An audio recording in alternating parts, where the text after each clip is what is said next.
Huge changes are coming to the Toronto Maple Leafs as trade reports are starting to escalate surrounding Nick Robertson following him getting healthy scratched once again against the St. Louis Blues. So we'll break down those reports and discuss what they can mean going forward, as well as discuss some huge changes that are coming to the Leafs following their loss. So stay tuned for all that on this episode. But before we get into it, quick reminder to hit that subscribe button. If you're a part of the 70 or so percent who aren't subscribed to the channel, this is the place to be for daily Leafs content. Shout out to everybody who tuned into our stream yesterday. We will be going live after the game today against the Wild. Stay tuned for all that. But Darius, a brutal loss yesterday against the Blues, and the big storyline coming into this game was Nick Robertson. He was healthy scratched once again, this time in favor of Ryan Reaves. Now, it was very interesting that this happened. Again, he's been healthy scratched now a couple times in the last handful of games, but this has gotten fans, the media, analysts going here.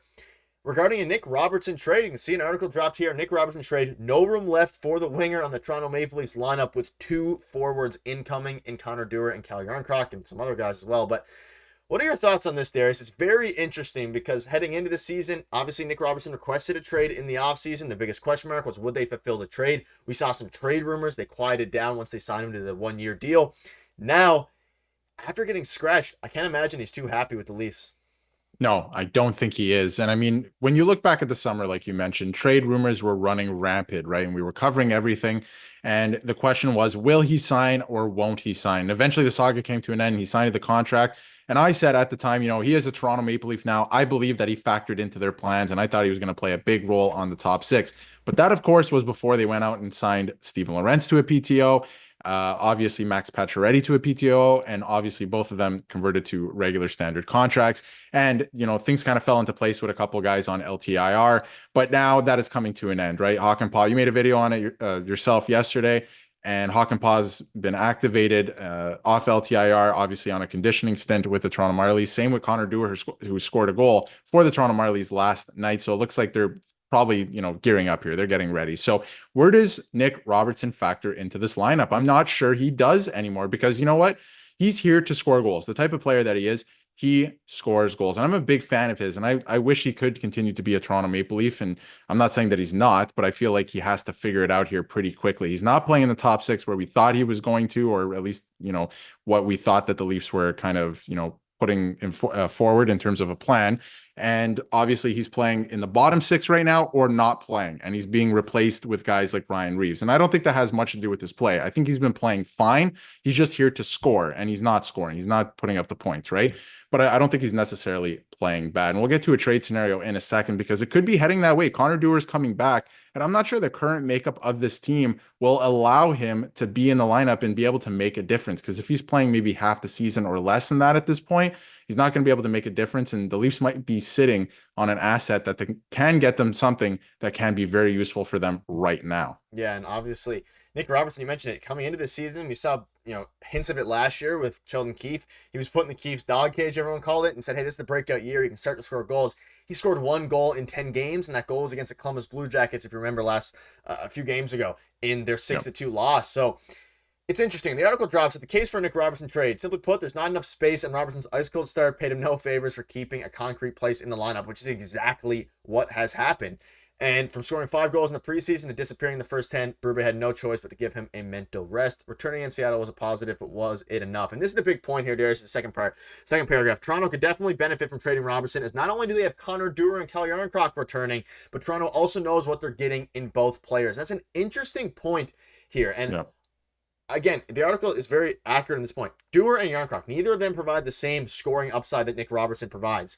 That being said, you can make a very strong case that Connor Dewar and Yarncroc, especially Dewar, but even both, Yarncroc as well, once he returns from his injury, they provide a much more stable presence on this team, and you know what you're going to get with him. If Nick Robertson, you mentioned it, he's had a fine season. He's done some things.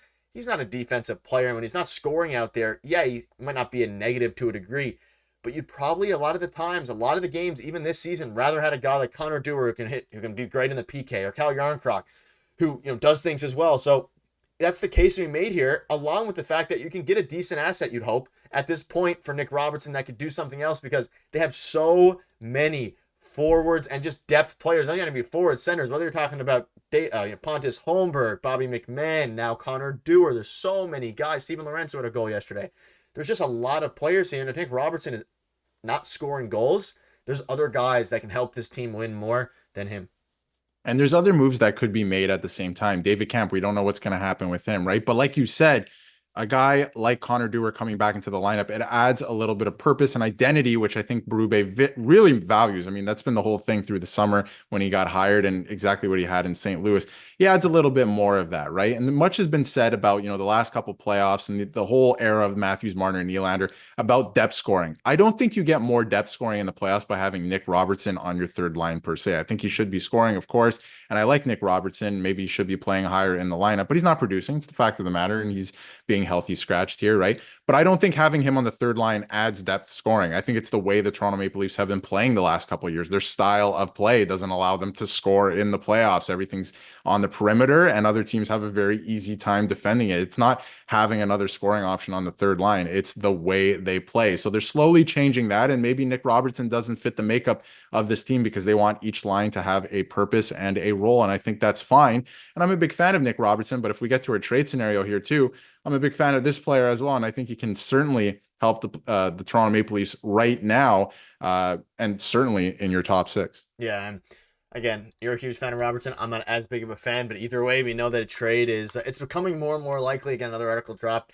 trade options and insights. We know that he hasn't even been playing too much when he's been on the ice. The last game he played 11 minutes, only one shot on goal. So as they continue, like the last jot note and bullet point here says, as they continue their ongoing roster evaluation, Nick Robertson might be the guy that gets logged, I guess the short end of the stick to a degree, but he hasn't played well, offensively at least, and that's what Craig Berube wants out of him. And again, the case to keep him, he's still a very valuable goal scorer if he can get it going, and he's young. But it's time to talk about the trade, and the Leafs have been linked to Frank Vatrano for a very long time. Even in this offseason, Nick Robertson was a part of some mock trades and some trade rumors surrounding Frank Vatrano. And Darius, we spoke about it in our stream yesterday.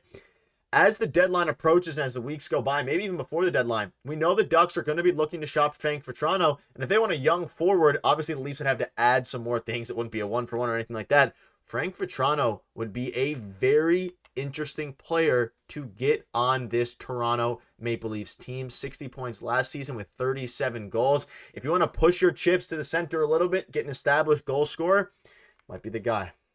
I think the Anaheim Ducks are looking to move off this player at some point this year anyway. It could be the trade deadline, could be sooner because, expiring contract. And not just that, the Anaheim Ducks are in a rebuild mode and they can get a lot of value for this player. So I think one way or another, they're going to trade this player and they could value Nick Robertson very highly, right? Nick Robertson's a young player in this league. He's only getting better, I think. I don't think he plays bad. He just isn't scoring and isn't getting the opportunity he needs on the Toronto Maple Leafs right now. But in Frank Vatrano, what you're getting back in return is a 30 goal scorer in the regular season on a bad team. He can slot into your top six because we've been talking about it. The second line has been very good right now, right? And I wouldn't move Matthew Nyes off the first line either, but the second line's been very good. But at times they could falter. We don't know. It's a long season. And Max Pacioretty's not going to play every game. And right now he's in your top six. So imagine you replace him with Frank Vatrano, let's say, and you rejig the lines a little bit because Berube likes to work in pairs. Tavares and Pacioretty have been playing very well, but imagine you have Nylander and Frank Vatrano on one line. That could be very good. On the other hand, too, the Leafs power play, worst in the league right now. They haven't scored a power play goal on the road. And this is a guy who plays on the power play and can be a bit of a difference maker on the power play. But again, right now, the Leafs power play, they just have to figure it out. I don't think inserting one player is going to help it. But if you look at his playoff stats, which we have as well, the last time he played in the playoffs for the New York Rangers was a real difference maker and put up a lot of points. So he's a guy who knows how to play in the playoffs as well, can score, adds depth scoring because he plays the right way. And if the Leafs change the way that they play this playoffs under Berube as well, I think he can be a very good acquisition for the Leafs, but it's going to cost more than Nick Robertson. Could have cost a couple draft picks, but I think if you're the Leafs right now, you have to get rid of a player. And again, there's going to be some movement here. It could be a couple players. They're going to have to make the salary work if it was this trade specifically, but I think this is a player that could help in your top six. Moves a couple guys down. You have a couple guys coming back into the lineup like Dewar.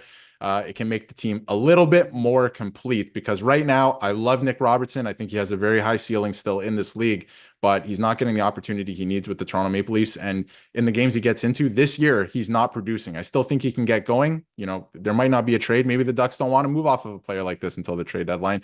I still think he can get going, but I think this would be a really good option for the Leafs. Yeah, 13 power play goals last season. We saw his time in the playoffs. 5 goals in the last time with the Rangers. So let us know in the comment section down below. Would you entertain a Nick Robertson for Frank Vatrano swap? Obviously you would, but the Leafs are going to have to add some other pieces. And who that is still up in the air, whether that's adding a guy like Matt Benning, some picks. Let us know in the comments what your thoughts are on all of that. Thank you guys for watching. We will be live tonight after the Minnesota Wild and Toronto Maple Leafs game. Stay tuned for that. See you guys later.